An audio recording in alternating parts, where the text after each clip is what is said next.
पूर्वी पाहिलं की आपल्या तालुक्याचे शिवसेना शिंदे गटाचं नेतृत्व आणि जिल्हा परिषदेचे माजी सदस्य सन्मान्य अतुल देशमुख या ठिकाणी येऊन त्यांचा पाठिंबा जाहीर करून गेले.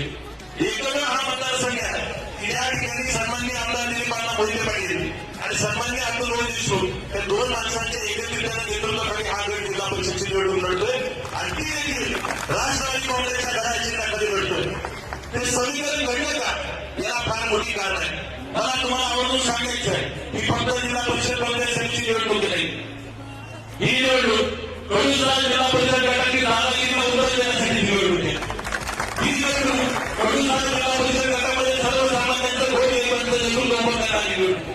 ही निवडणूक या गटामध्ये आपल्याला बदल करायचा आहे, परिवर्तन करायचं आहे. म्हणून या अर्थानं हे निवडणुका आपल्याला सामोरं जायचं.